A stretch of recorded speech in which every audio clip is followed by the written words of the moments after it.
నమస్తే, welcome to city news. నేను Sweety.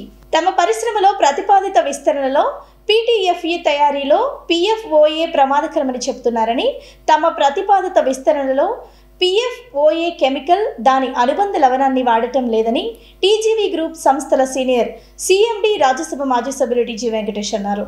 ఈ మేరకు నగరంలో జరిగిన విలేకరుల సమావేశంలో ఆయన మాట్లాడారు.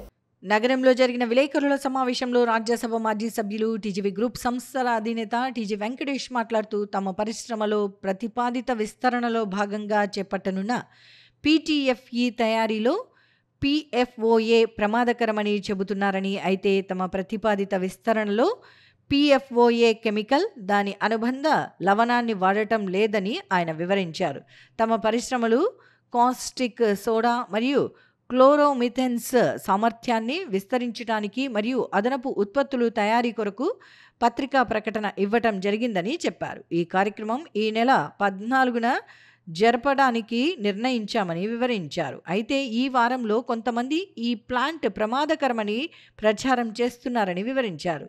కాస్టిక్ సోడా తయారీ సంస్థలు మన రాష్ట్రంలో 4, తమిళనాడులో 4, కేరళలో 1 మరియు వివిధ రాష్ట్రాలలో 3 కంపెనీలు ఉన్నాయని, అక్కడ లేని ప్రమాదం కర్నూలులో మాత్రం ఉందని ఆందోళన చేయటం ఎంతవరకు న్యాయమని ప్రశ్నించారు. ఎక్కడ కూడా ఈ సంస్థలు ప్రమాదకరమని చెప్పలేదని, ఈ ప్రాంతంలో పనిచేసే కొంతమంది వచ్చి కావాలని ఇక్కడి ప్రజలను రెచ్చగొడుతున్నారని ఆయన వివరించారు. ఇక్కడ తయారయ్యే క్లోరిన్ దాదాపు 130 కోట్ల మంది త్రాగునీరు శుద్ధి చేయటానికి వాడుతున్నారని, ఇది వాడకపోతే ప్రతి సంవత్సరం లక్షల మంది చనిపోవటానికి కారణమవుతుందని వివరించారు. అలాగే ఇక్కడ ఉత్పత్తి అయ్యే కాస్టిక్ సోడా మరియు హైడ్రోక్లోరిన్ యాసిడ్ వివిధ రకాల మందుల తయారీలో వాడటం జరుగుతుందని, ఈ కెమికల్స్ వాడకుండా ఎలాంటి మందులు తయారు కావని ఆయన తెలిపారు. పీటీఎఫ్ఈలో పీఎఫ్ఓఏ ప్రమాదకరమైన చెప్తున్నారని, అయితే తాము ఇందులో పీఎఫ్ఓఏ కానీ దాని అనుబంధ లవణాన్ని కానీ వాడటం లేదని ఆయన తెలిపారు. ఈ కెమికల్ను దిగుమతి చేసుకోవటానికి అలాగే వాడటానికి ప్రభుత్వ అనుమతి లేదని, ఈ కెమికల్ ప్రభుత్వం నిషేధించిన జాబితాలో ఉందని తెలిపారు. ఇటువంటి నిరసన ప్రభుత్వాన్ని అనుమతి ఉంటే చేయాలని, ఇలాంటి దాని మీద సరైన వివరణ కోరవచ్చని చెప్పారు. అలా కాకుండా అనవసరంగా ప్రజలను భయాందోళనకు గురిచేస్తే పరిశ్రమలు ఎలా అభివృద్ధి చెందుతాయని ఆయన ప్రశ్నించారు. పీఎఫ్ఓఏ కెమికల్ మరియు సంబంధిత లవణాన్ని వినియోగించడం లేదని అనుమానం వ్యక్తపరిచిన శాస్త్రవేత్తలకు 6 నెలల లోపల నిరూపించిన తర్వాత పీటీఎఫ్ఈ ఉత్పత్తి చేపడతామని ఆయన తెలిపారు. భారతదేశంలో పీటీఎఫ్ఈ తయారు చేసే 3 పరిశ్రమలు ఉన్నాయని, దీనిని ఇళ్లలో వాడే నీటి పైప్ లైన్ తయారీకి ప్రపంచవ్యాప్తంగా విస్తారంగా వినియోగిస్తున్నారని చెప్పారు. అలాంటప్పుడు అక్కడ లేని సమస్య ఇక్కడ ఎందుకు వస్తుందని ప్రజలు వాస్తవాలను గమనించాల్సిన అవసరం ఉందని వివరించారు. ఇక్కడ తయారయ్యే కార్బన్ టెట్రాక్లోరైడ్ భారత ప్రభుత్వ పర్యావరణ మంత్రిత్వ శాఖ అనుమతి పొందిన వ్యవసాయ రసాయనాలు తయారు చేసే వారికి మాత్రమే సరఫరా చేయటం జరుగుతుందని, దీనికి సంబంధించి అన్ని రకాల అనుమతులు ఉన్నాయని ఆయన వివరించారు. 33 సంవత్సరాల కిందట 33 ఇయర్స్ బ్యాక్ కర్నూలులో కాస్టిక్ సోడా ప్లాంట్ కూడా వేయటం జరిగింది. ప్రపంచమంతా దీన్ని క్లోరిన్ ప్లాంట్ అంటారు, మనం మాత్రం కాస్టిక్ సోడా ప్లాంట్ అంటాం. ఎన్ఓహెచ్ ప్లాంట్ అమ్మ. మరి ఆ పేపర్ మిల్లుకు నేను వచ్చినప్పుడు 50 సంవత్సరాల కిందట కర్నూలులో మున్సిపాలిటీ వాళ్లకు క్లోరినేషను, కర్నూలు కానీ ఆదోని కానీ మిగతా నంద్యాల కానీ క్లోరినేషన్ సరిగా జరగకుండా ఈ ప్రాంతాలు రాయలసీమ ప్రాంతాలు కానీ తెలంగాణలో ప్రాంతాల్లో కానీ క్లోరినేషన్ వాటర్ ట్రీట్మెంటు జరగక సంవత్సరానికి వేలాది మంది చనిపోయేవాళ్ళు. మనకు జనాభా 130 కోట్ల మంది ఉన్నారంటే 90 కోట్ల నుంచి 100 కోట్ల మందికి బ్లీచింగ్ పౌడర్ ట్రీట్మెంటో, బ్లీచింగ్ పౌడర్ అంటే క్లోరినేషనే హైపో. మరి క్లోరిన్ ట్రీట్మెంట్ డైరెక్ట్గాను ఆ ఫంగస్ వైరస్ నిర్మూలించేదానికి అది వాడుతూ ఉంటారు. మీరు పై నుంచి చూసుకుంటే హాస్వేటు, తుంగభద్ర అనేది ప్రవహించే ప్రాంతం నుంచి చూసుకుంటే అన్ని మున్సిపాలిటీ నీళ్ళు, కాలువ నీళ్ళు, గలీజ్ నీళ్ళు, పశువులు కడుక్కున్న నీళ్ళు అన్నీ మొత్తం నదిలో కలుస్తూ ఉంటాయి. అది ఎవరు మాట్లాడరు. Caustic soda plant, chlorine plant, ఒక ఉప్పు నుంచి ఉప్పు కొద్ది శుభ్రపరిచి చేసేదే కాస్టిక్ క్లోరిన్ వస్తుంది. పవర్, ఎలక్ట్రికల్ పవర్, ఉప్పు అంతే, దాంట్లో వేరే ఏముండదు. కాస్టిక్, క్లోరిన్, హైడ్రోజన్ వస్తుంది. మరి ఫ్యాక్టరీ లేకపోతే ఎన్ని లక్షల మంది చస్తారు, ఫ్యాక్టరీలు ఉంటే ఎంతమంది ప్రమాదానికి గురైనారు చూసుకోవచ్చు లెక్కలు.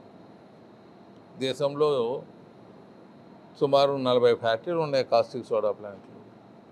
గుజరాత్లో ఉన్నాయి. ఇక్కడ లేకపోతే మళ్ళీ అక్కడి నుంచి మన ప్రోడక్ట్స్ అంతా ఇక్కడికి వస్తాయి.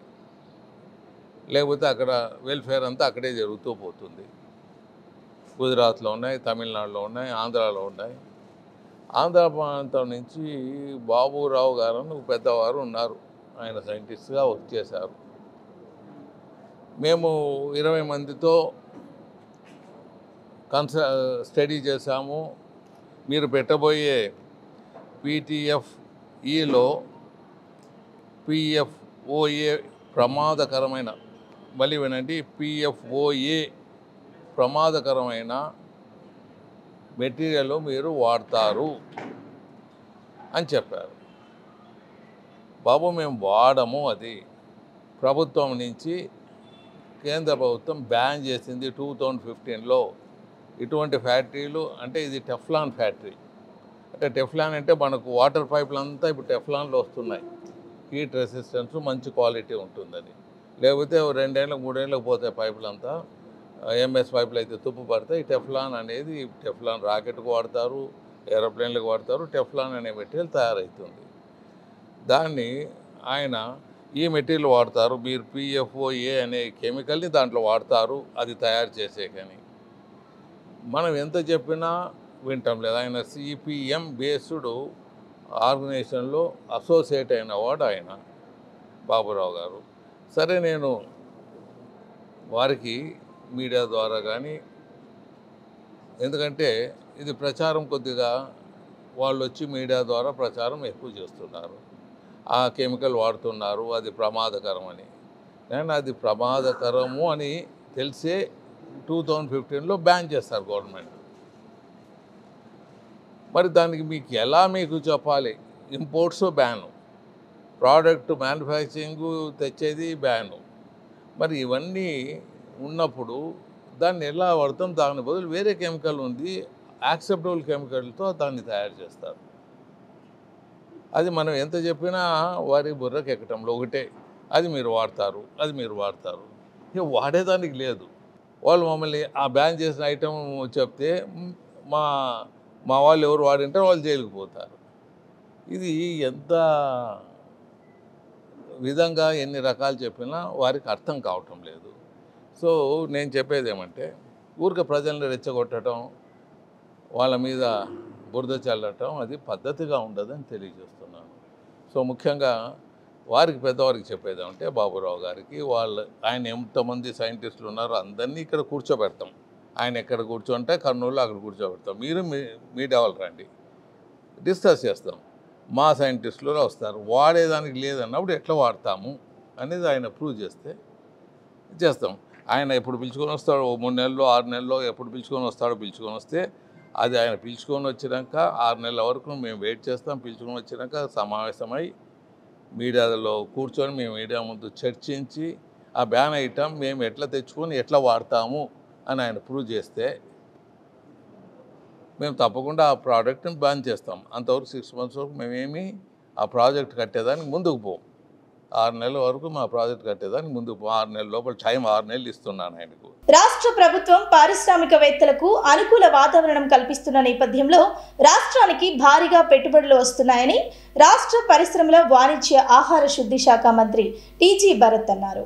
ఈ మేరకు మంగళగిరిలోని APIIC కార్యాలయంలో జరిగిన సమావేశంలో ఆయన పాల్గొన్నారు.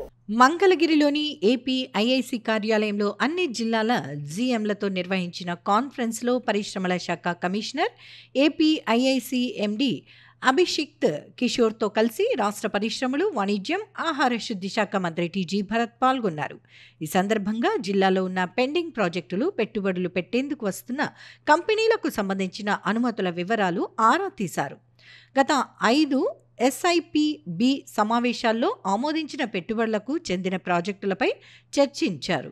ఆల్సెలార్ Mittal, BPCL, LG electronics, TAFE, Tata కన్సల్టెన్సీతో పాటు అన్ని కంపెనీల ప్రస్తుత పరిస్థితిని తెలుసుకున్నారు. అనంతరం ఇండస్ట్రియల్ పాలసీ, MSME పాలసీలను వివరించారు. పారిశ్రామికవేత్తలకు ఇవ్వాల్సిన రాయితీల గురించి జిల్లాల వారీగా, పరిశ్రమల వారీగా చర్చించారు. అనంతరం మంత్రి టీజీ భరత్ మాట్లాడుతూ సీఎం నారా చంద్రబాబు నాయుడు నాయకత్వంలో తమ ప్రభుత్వం ఏర్పడిన తర్వాత రాష్ట్రానికి భారీగా పెట్టుబడులు వస్తున్నాయని తెలిపారు. పారిశ్రామికవేత్తలు ఏ జిల్లాలో పరిశ్రమలు పెడుతున్నారో అక్కడి అధికారులకు పూర్తి అవగాహన ఉండాలని చెప్పారు. ఔత్సాహిక పారిశ్రామికవేత్తలకు ప్రభుత్వం ప్రోత్సాహం కల్పిస్తోందన్నారు. పరిశ్రమలు పెట్టేందుకు అనుమతులు ఇచ్చే విషయంలో ఎలాంటి సమస్య ఉండకూడదన్నారు. క్షేత్రస్థాయిలో ఇబ్బందులు ఏమైనా ఉంటే వెంటనే ఉన్నతాధికారుల దృష్టికి తీసుకురావాలని చెప్పారు. రాష్ట్రాభివృద్ధిలో అధికారులు భాగస్వామ్యం అవ్వాలని మంత్రి చెప్పారు. పెద్ద పెద్ద కంపెనీలతో పాటు MSMEలకు ప్రభుత్వం ఎక్కువ ప్రాధాన్యత ఇస్తోందన్నారు.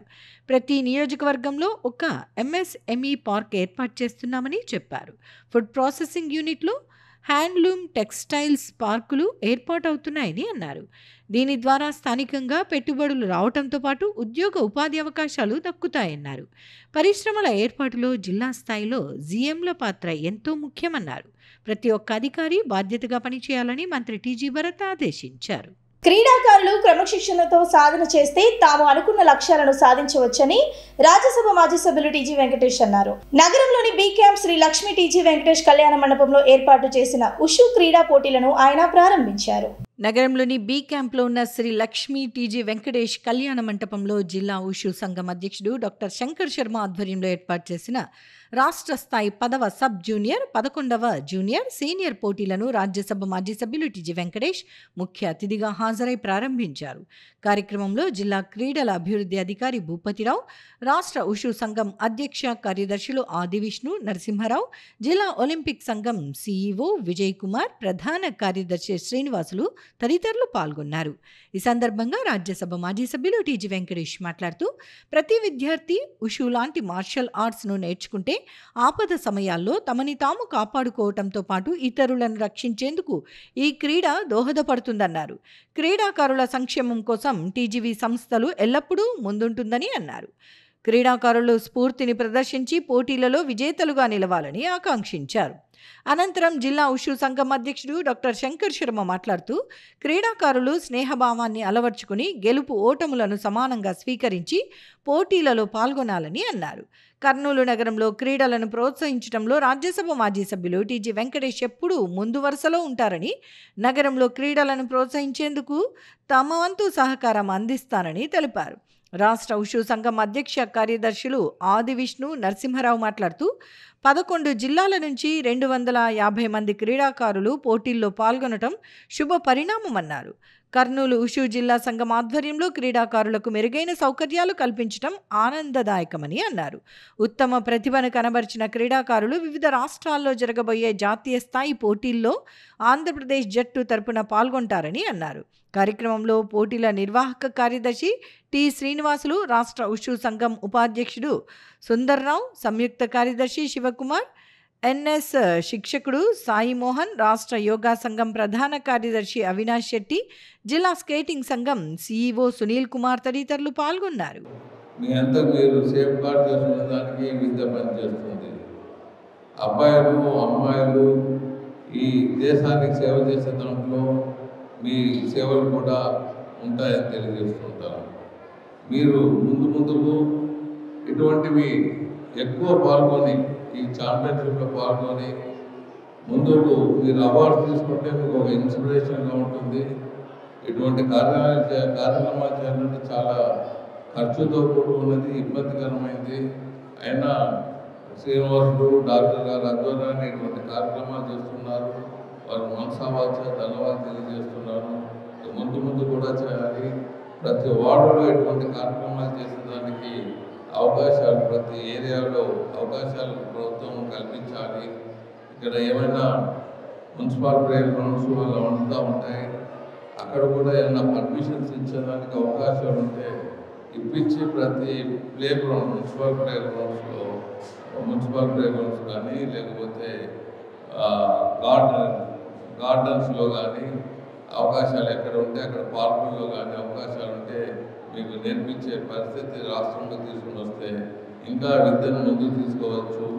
ఇటువంటి ట్రైనింగ్ సెంటర్స్ ఇంకా ఎక్కువ పెట్టుకునే దానికి అవకాశం ఉందని తెలుపుకుంటున్నాను.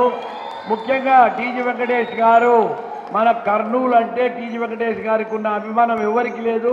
ఈ కళ్యాణ మంటపం ఇప్పుడు మీరంతా ఉండినది, మీరు ఉండేది కూడా సారే కట్టించినాడు. ఇలాంటివి ఎన్నో వందల భవనాలు గవర్నమెంట్కు పబ్లిక్కు ఉపయోగపడేవి సార్ ఆధ్వర్యంలో ఉన్నాయి. సార్ యొక్క ఆశీస్సులు ఉంటే ఎవరైనా common man can become extraordinary person. So ఆయనకు నిజంగా ఆయనకు ఒక అభినందనలు, నమస్కారాలు తెలియజేసుకుంటూ జిల్లాలో భూసేకరణ కేసులను త్వరితగతిన పరిష్కరించే విధంగా అవసరమైన చర్యలు తీసుకోవాలని జిల్లా కలెక్టర్ రంజిత్ బాషా ఆదేశించారు. ఈ మేరకు నగరంలోని జిల్లా కలెక్టరేట్ సమావేశ మందిరం భూ సేకరణ కేసుల పురోగతిపై ఆయన సమీక్ష నిర్వహించారు. నగరంలోని జిల్లా కలెక్టరేట్లోని కాన్ఫరెన్స్ హాల్లో భూసేకరణ కేసుల పురోగతిపై సంబంధిత అధికారులతో జిల్లా కలెక్టర్ రంజిత్ బాషా సమీక్ష సమావేశం నిర్వహించారు. ఈ సందర్భంగా జిల్లా కలెక్టర్ కర్నూలు, ఆదోని, పత్తికొండ డివిజన్లకు సంబంధించి మండలాల వారీగా భూసేకరణ కేసుల గురించి సమీక్షించారు. ఏ మండలంలో ఎన్ని భూసేకరణ సమస్యలు ఉన్నాయి, ఎంత డబ్బు చెల్లించాల్సి ఉంది, అందుకు సంబంధించి తీసుకున్న చర్యల గురించి collector Adoni sub collector, Kurnool, Pattikonda ఆర్డీఓలను అడిగి తెలుసుకున్నారు. భూసేకరణకు సంబంధించి కోర్టు కేసులపై వెంటనే స్పందించాలని కలెక్టర్ అధికారులను ఆదేశించారు. పరిహారం చెల్లింపునకు సంబంధించి అవసరమైన నిధుల కేటాయింపు కోసం ప్రభుత్వానికి ప్రతిపాదనలు పంపించాలని, ఈ అంశంపై ఎప్పటికప్పుడు పర్యవేక్షించాలని కలెక్టర్ జాయింట్ కలెక్టర్కి సూచించారు. శాఖల వారీగా ఏ కేసులు ఉన్నాయి, ఎంత డబ్బు చెల్లించాలి అన్న వివరాలతో నివేదికను సిద్ధం చేయాలని కలెక్టర్ డిఆర్ఓను ఆదేశించారు. ఈ నివేదికను సంబంధిత శాఖల ప్రిన్సిపల్ సెక్రటరీలు, సిసిఎల్ఏ, జీపీ, ఏజీపీలకు పంపాలని కలెక్టర్ ఆదేశించారు. భూసేకరణ కేసులకు సంబంధించిన ప్రస్తుత పరిస్థితిని సంబంధిత ఆర్డీఓలకు పంపించాలని కలెక్టర్ భూసేకరణ సెక్షన్ అధికారులను ఆదేశించారు. సమావేశంలో joint collector doctor B Navya, Adoni sub collector Maurya Bharadwaj, DROC Venkatanarayanamma, Kurnool RDO Sandeep Kumar, Pattikonda RDO Bharat, special deputy కలెక్టర్లు వెంకటేశ్వర్లు, అనురాధ, అజయ్ కుమార్, జీపీ, ఏజీపీలు తదితరులు పాల్గొన్నారు. ప్రజా సమస్యల పరిష్కార వేదికలో ప్రజలు ఇచ్చిన సమస్యలను వీలైనంత త్వరగా పరిష్కరించాలని జిల్లా జాయింట్ కలెక్టర్ డాక్టర్ బి నవ్య అన్నారు. ఈ మేరకు నగరంలోని సునయన ఆడిటోరియంలో జరిగిన ప్రజా సమస్యల పరిష్కార వేదికలో ఆమె వినతి పత్రాలను స్వీకరించారు. నగరంలోని జిల్లా కలెక్టరేట్ సునయన ఆడిటోరియంలో ప్రజా సమస్యల పరిష్కార వేదిక కార్యక్రమంలో భాగంగా ఇన్ఛార్జ్ కలెక్టర్ డాక్టర్ బి నవ్య ప్రజల నుండి వినతులను స్వీకరించారు. ఫిర్యాదుల స్వీకరణ అనంతరం ఇన్ఛార్జ్ కలెక్టర్ ఫిర్యాదుల పరిష్కారంపై అధికారులతో సమీక్షించారు. పీజీఆర్ఎస్లో వచ్చిన దరఖాస్తులను నిర్ణీత గడువులోగా పరిష్కరించేలా చర్యలు తీసుకోవాలని ఇన్ఛార్జ్ కలెక్టర్ అధికారులను ఆదేశించారు. పీజీఆర్ఎస్కు సంబంధించి రీఓపెన్ కేసుల మీద ప్రత్యేక దృష్టి సారించాలని అన్నారు. పీజీఆర్ఎస్ లాగిన్లో వచ్చిన అర్జీలను అలసత్వం వహించకుండా, పెండింగ్లో లేకుండా ఎప్పటికప్పుడు చూడాలని అన్నారు. అలాగే అర్జీదారులతో గౌరవపూర్వకంగా వ్యవహరించాలని కలెక్టర్ అధికారులను సూచించారు. సీఎంఓ గ్రీవెన్స్లకు సంబంధించి కర్నూలు ఆర్డీఓ వద్ద 23, ఆదోని సబ్ కలెక్టర్ వద్ద 23, పత్తికొండ ఆర్డీఓ వద్ద 7, సర్వే ఏడీ వద్ద 2, వ్యవసాయ శాఖ, డిఆర్డీఏ పీడీ, డ్వామా పీడీల వద్ద ఒక్కొక్క దరఖాస్తు చొప్పున పెండింగ్లో ఉన్న వాటిని బియాండ్ ఎస్ఎల్ఏ వెళ్లకుండా పరిష్కరించాలని ఇన్ఛార్జ్ కలెక్టర్ అధికారులను ఆదేశించారు.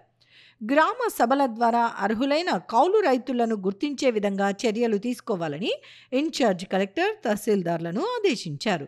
తద్వారా గుర్తించిన కౌలు రైతులకు CCRC కార్డులు ఇప్పించే విధంగా తగిన చర్యలు తీసుకోవాలని అన్నారు. 25,000 CCRC కార్డుల జారీ చేయాలని జిల్లాకు లక్ష్యంగా నిర్ణయించడం జరిగిందని అన్నారు. ముందుగానే అర్హులైన కౌలు రైతులను గుర్తించి వారికి CCRC కార్డులు ఇప్పించిన ఎడల వారు ప్రైవేట్ వ్యక్తుల వద్ద డబ్బులు తీసుకోకుండా బ్యాంకుల ద్వారా రుణాలు ఇప్పించే విధంగా తగిన చర్యలు తీసుకోవచ్చన్నారు. గ్రామ సభలు ఏర్పాటు చేసుకునేందుకు షెడ్యూల్ను తయారు చేసుకోవాలని, అదేవిధంగా గ్రామ సభలు ఎప్పుడు నిర్వహిస్తున్నారనే విషయాన్ని ప్రజలకు ముందుగానే తెలియజేయాలని సూచించారు. దేవాదాయ శాఖ, వక్ఫ్ శాఖల అధికారులు కూడా ఈ అంశంలో తగిన చర్యలు తీసుకోవాలని, వాటికి పొజిషన్ సర్టిఫికెట్లు ఇచ్చేందుకు తగిన చర్యలు తీసుకుంటామని ఇన్ఛార్జ్ కలెక్టర్ అధికారులను ఆదేశించారు. సమావేశంలో DROC Venkatanarayanamma, housing PD Chiranjeevi, special deputy collector Venkateswarlu, జిల్లా అధికారులు పాల్గొన్నారు. నిరుద్యోగ మైనారిటీ యువతకు స్వయం ఉపాధి అవకాశాలు కల్పించేందుకు రాష్ట్ర మైనారిటీ ఫైనాన్స్ కార్పొరేషన్ రుణాలు మంజూరు చేస్తుందని జిల్లా మైనారిటీ సంక్షేమ శాఖ అధికారిని సబీనా పర్వీన్ తెలిపారు. ఈ అవకాశాన్ని మైనారిటీ నిరుద్యోగులు సద్వినియోగం చేసుకోవాలని వారు కోరారు. నగరంలోని తన కార్యాలయంలో జిల్లా మైనారిటీ సంక్షేమ శాఖ అధికారిని సబీనా పర్వీన్ మాట్లాడుతూ, నిరుద్యోగులైన మైనారిటీ యువతకు రాష్ట్ర ప్రభుత్వం రాష్ట్ర మైనారిటీ ఫైనాన్స్ కార్పొరేషన్ ద్వారా ఉపాధి అవకాశాలను ఏర్పాటు చేసుకునేందుకు రుణాలు మంజూరు చేస్తుందని చెప్పారు. ఇందులో భాగంగా మైనారిటీ నిరుద్యోగ యువత తమకు స్వయం ఉపాధి కల్పించే విధంగా యూనిట్లను ఏర్పాటు చేసుకోవచ్చని, వాటికి సంబంధించి మైనారిటీ ఫైనాన్స్ కార్పొరేషన్ నిధులు మంజూరు చేస్తుందని అన్నారు. ఇందుకు సంబంధించి ఏపీ మైనారిటీస్ వెబ్సైట్లో మైనారిటీ నిరుద్యోగ యువత సంబంధిత ధృవపత్రాలను అప్లోడ్ చేసి దరఖాస్తు చేసుకోవాలని చెప్పారు. దీనికి సంబంధించి నిరుద్యోగ యువత రేషన్ కార్డ్, ఆధార్ కార్డ్, తమ బ్యాంక్ అకౌంట్లు, విద్యకు సంబంధించిన సర్టిఫికెట్లు పొందుపరచాలని సూచించారు. 21 నుంచి 50 సంవత్సరాల లోపు ఉన్న మనుషులు, లేడీస్ కానీ జెంట్స్ కానీ వాళ్ళందరూ ఆన్లైన్లో అప్లై చేసుకుని రేషన్ కార్డ్, ఆధార్ కార్డ్, వాళ్ళ బ్యాంక్ అకౌంట్ కాపీ, ఫోటోస్, ఏమైనా సర్టిఫికెట్స్, వాళ్ళకి ఎక్స్పీరియన్స్ కానీ ఎడ్యుకేటెడ్ సర్టిఫికేట్స్ కానీ ఏమైనా ఉంటే అవన్నీ తీసుకెళ్ళి మీ ఇంటికాడ ఉండే మీ సేవ ద్వారా మీరు ఆన్లైన్లో అప్లోడ్ చేసుకుని సక్సెస్ఫుల్గా అప్లికేషన్ ప్రింట్ తీసుకుని ఉండి, ఆ తర్వాత మనకు ఇంటర్వ్యూలు ఉంటాయి మండల్ లెవెల్లో, ఎంపీడీఓ ఆఫీస్లో, బ్యాంకర్స్, ఎంపీడీఓ, తర్వాత మున్సిపల్ ఆఫీస్లో మున్సిపల్ కమిషన్, బ్యాంకర్స్ ఉంటారు. వాళ్ళందరూ ఒక కమిటీ ద్వారా సెలెక్షన్ చేసి మనకు లోన్స్ ప్రాసెస్ చేయడం జరుగుతుంది. ఇందులో అన్ని విధాలుగా లోన్స్ మనకు అవైలబిలిటీ ఉంది. మనకు 50,000 సబ్సిడీ నుంచి ₹1,00,000 సబ్సిడీ, 1,25,000, 2 లక్షలు, తర్వాత 4 లక్షల వరకు మనకు సబ్సిడీలు ఉన్నాయి. కానీ ఈ 4 లక్షలు అనేది ఒకటి అర్బన్ ఏరియాలలో చేయమన్నారు. దానికైతే టార్గెట్స్ చాలా తక్కువ వచ్చినాయి. అది పెద్ద యూనిట్స్ కాబట్టి మనందరూ మనకు కావాల్సిన ప్రాజెక్ట్ రిపోర్ట్ ఎస్టిమేషన్ ప్రకారం ₹1,00,000 వరకు మంచి అవకాశం ఉంది. ప్రస్తుతం ఉన్న పరిస్థితుల్లో ప్రతి ఒక్కరూ ఆధ్యాత్మిక విలువలు పెంపొందించుకోవాలని Kurnool urban development authority chairman Somisetti Venkateswarlu కోరారు. ఈ మేరకు గోవర్ధన్ నగర్లో ఉన్న పంచముఖి ఆంజనేయ స్వామి దేవాలయంలో జరిగిన శ్రీ రామాయణ ప్రవచన కార్యక్రమంలో ఆయన పాల్గొన్నారు. నగరంలోని గోవర్ధన్ నగర్లో ఉన్న శ్రీ పంచముఖ ఆంజనేయ స్వామి ఆలయంలో ఏర్పాటు చేసిన రామాయణ ప్రవచన కార్యక్రమంలో Kurnool urban development authority chairman Somisetti Venkateswarlu పాల్గొన్నారు. ఈ సందర్భంగా ఆయనకు ఆలయ కమిటీ అధ్యక్షుడు చిలుకూరు వీరప్రతాప్ ఆధ్వర్యంలో ఘనంగా స్వాగతం పలికారు. ఈ సందర్భంగా Kurnool urban development authority chairman Somisetti Venkateswarlu ఆలయంలో ప్రత్యేక పూజలు నిర్వహించారు. అనంతరం బ్రాహ్మణుల చేత ఆశీర్వచనాలు తీసుకున్నారు. ఈ సందర్భాన్ని పురస్కరించుకుని ఆలయ ధర్మకర్త చిలుకూరి ప్రతాప్, కుడా చైర్మన్ సోమిశెట్టి వెంకటేశ్వర్లను ఘనంగా సన్మానించారు. అలాగే ఆలయంలో ప్రతి శనివారం జరిగే రామాయణం ప్రవచన కార్యక్రమంలో పాల్గొంటున్న రామాయణ ప్రవచనకర్త డాక్టర్ గుంటూరు సుబ్బరామయ్యను సోమిశెట్టి వెంకటేశ్వర్లు సన్మానించారు. ఈ సందర్భంగా Kurnool urban development authority chairman Somisetti Venkateswarlu మాట్లాడుతూ ప్రతి ఒక్కరూ ఆధ్యాత్మిక విలువలు పెంపొందించుకుని సమాజ హితానికి పాటుపడాలని సూచించారు. గుంటూరు జిల్లా చిలుమూరులో ఉన్న శ్రీరామ రూరల్ సైనిక్ స్కూల్లో ప్రవేశాలు ప్రారంభమయ్యాయని, ఈ అవకాశాన్ని విద్యార్థులు సద్వినియోగం చేసుకోవాలని జిల్లా ప్రైవేట్ విద్యార్థుల సంస్థల యాజమాన్యాల సంఘం ప్రతినిధులు శ్రీనివాసరెడ్డి, వాసుదేవయ్య కోరారు. ఈ మేరకు నగరంలో జరిగిన కార్యక్రమంలో శ్రీరామ రూరల్ సైనిక్ స్కూల్ ప్రవేశాలకు సంబంధించిన కరపత్రాన్ని ఆవిష్కరించారు. నగరంలో జరిగిన కార్యక్రమంలో గుంటూరు జిల్లా చిలుమూరు గ్రామంలో ఉన్న శ్రీరామ రూరల్ సైనిక్ స్కూల్లో ప్రవేశాల కోసం రూపొందించిన ప్రచార కరపత్రాలను జిల్లా ప్రైవేట్ పాఠశాలల యాజమాన్యాల సంఘం ప్రతినిధులు శ్రీనివాసరెడ్డి, వాసుదేవయ్య ఆవిష్కరించారు. కార్యక్రమంలో శ్రీరామ రూరల్ సైనిక్ స్కూల్ వ్యవస్థాపకులు తులసి, విష్ణుప్రసాద్ తదితరులు పాల్గొన్నారు. ఈ సందర్భంగా వారు మాట్లాడుతూ గుంటూరు జిల్లా చిలుమూరులో ఉన్న శ్రీరామ రూరల్ సైనిక్ స్కూల్లో ఆసక్తి ఉన్నవారు ప్రవేశం పొందవచ్చు అని చెప్పారు. ఈ పాఠశాల ఎంతో కాలంగా మెరుగైన విద్యను అందిస్తోందని అన్నారు. ఈ ఏడాది 6వ తరగతి నుంచి ప్రవేశాలు ప్రారంభించారని, ఈ అవకాశాన్ని విద్యార్థులు సద్వినియోగం చేసుకోవాలని కోరారు. రూరల్ హై స్కూల్కు ఈ మధ్య ఒక వారం రోజుల క్రితం రక్షణ శాఖ నుండి సైనిక్ స్కూల్ సొసైటీ నుండి ఒక సైనిక్ స్కూల్గా నడపడానికి శ్రీరామ రూరల్ హై స్కూల్కు పర్మిషన్ వచ్చింది. ఆ విషయాన్ని మీకు తెలియజేయడం కోసం ఇక్కడికి వచ్చాను. మీ అందరికీ తెలుసు, దేశవ్యాప్తంగా 33 సైనిక పాఠశాలలు ఉన్నాయి ప్రభుత్వ ఆధ్వర్యంలో. తర్వాత 2001లో తీసుకున్న నిర్ణయం ప్రకారం పబ్లిక్ ప్రైవేట్స్ పార్ట్నర్షిప్ మీద ఒక 100 సైనిక్ స్కూల్స్ని తీసుకురావడానికి నిర్ణయం తీసుకుంది మోడీ ప్రభుత్వం. దానిలో భాగంగా మొన్న స్పెల్లో 42 స్కూల్స్ శాంక్షన్ అయ్యాయి. ఆ స్కూల్స్లో ఆంధ్రప్రదేశ్లో శాంక్షన్ అయిన 3 స్కూళ్ళల్లో మాదొకటి శ్రీరామ రూరల్ హై స్కూల్. మీ అందరికీ ధన్యవాదాలు. 2025-26 విద్యా సంవత్సరానికి 6వ తరగతిలోకి సైనిక్ స్కూల్ అడ్మిషన్స్ జరుగుతున్నాయి. ఈ విషయం మీకు తెలియజేయడానికి వచ్చాను. నమస్తే. మరి అటువంటి దాదాపుగా 4 జనరేషన్స్ ఆ స్కూల్లో పనిచేస్తున్నాయి 49 నుంచి ఇప్పటి వరకు కూడా. అయితే ఈ మధ్యలోనే వారం క్రితము వాళ్ళ పాఠశాలకు శ్రీరామ రూరల్ స్కూల్కి రక్షణ శాఖ సైనిక్ స్కూల్ను వాళ్ళకి శాంక్షన్ చేయడం జరిగింది. ఆ ఉద్దేశంతో ఆ విషయం మీద ఆయన కర్నూలుకు రావడం జరిగింది. ఎందుకంటే మన జిల్లాల నుంచి చాలామంది సైన్స్ స్కూళ్ళకు వెళ్తూ ఉన్నారు, ప్రవేశాలకు ప్రయత్నం చేస్తూ ఉన్నారు. దాన్ని దృష్టిలో ఉంచుకొని ఆ స్కూల్లో కూడా 6th క్లాస్ నుంచి ఈ సంవత్సరం 25-26 సంవత్సరం నుంచి 6వ తరగతి అడ్మిషన్స్ ప్రారంభమైనాయి. ఎవరైనా సైన్స్ స్కూల్లో చేర్పించేటువంటి వారు ఈ సదవకాశాన్ని ఉపయోగించుకోవాలని చెప్పేసి కర్నూలు ప్రజలందరినీ కూడా నేను విజ్ఞప్తి చేస్తున్నాను. ఈ నెల 15వ తేదీ రాత్రి 7 గంటలకు శ్రీ చెన్నకేశవ భజన మండలి ఆధ్వర్యంలో నగరంలోని షిరిడి సాయిబాబా ఆలయంలో షిరిడి సాయి భజన కార్యక్రమం ఏర్పాటు చేసినట్లు షిరిడి సాయి దేవాలయం కమిటీ ట్రెజరర్ మహాబలేష్ తెలిపారు. ఈ కార్యక్రమంలో భక్తులు అధిక సంఖ్యలో పాల్గొనాలని ఆయన కోరారు. సాయి భక్తులకు మరియు కర్నూలు నగరంలో ఉన్న భజన బృందం వారికి అందరికీ ముఖ్య విజ్ఞప్తి. కర్నూలు నగరంలో దక్షిణ షిరిడిగా పేరుగాంచిన షిరిడి సాయిబాబా దేవస్థానంలో నూతన కార్యవర్గం ఏర్పాటైంది. ఈ నూతన ఏర్పాటైన తర్వాత నుంచి దేవస్థానం అభివృద్ధి దశలో పయనిస్తుంది. అందులో భాగంగా కమిటీ వారు ఒక్కొక్క గురువారం సాయంత్రం 7 గంటల నుంచి 8 గంటలకు ఒక్కొక్క భజనబృందం వచ్చి దేవాలయంలో సాయినామాన్ని స్మరించవలసిందిగా వారు ఆదేశించారు.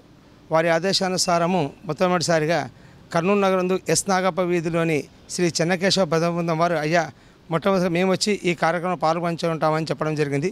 కనుక మరీ వచ్చే వారం కూడా ఒక్కొక్క భజన బృందం వారు వచ్చి ఈ కార్యక్రమంలో పాల్గొని ఆ సాయినాథ కృపకు అందరూ పాత్రలు కావాల్సిన కోరుతున్నాం. పాకిస్తాన్తో జరుగుతున్న యుద్ధ పోరాటంలో భారత సైనికులు విజయం సాధించాలని మార్కెట్ యార్డ్ మాజీ చైర్మన్ శ్రీమతి శమంతకమణి అన్నారు. ఈ మేరకు నగరంలోని టీజీవీ కళాక్షేత్రంలో జరిగిన జై జవాన్ కల్చరల్ ఫెస్టివల్ కార్యక్రమంలో ఆమె పాల్గొన్నారు. నగరంలోని టీజీవీ కళాక్షేత్రంలో రాజ్యసభ మాజీ సభ్యులు టీజీ వెంకటేష్ పుట్టినరోజు వేడుకల సందర్భంగా నిర్వహిస్తున్న జై జవాన్ కల్చరల్ ఫెస్ట్లో భాగంగా 3వ రోజు సోమవారం సాయంత్రం 6:30 గంటలకు నవ్యాంధ్ర రచయితల సంఘం ఆధ్వర్యంలో జై జవాన్ కల్చరల్ ఫెస్ట్ కార్యక్రమం జరిగింది.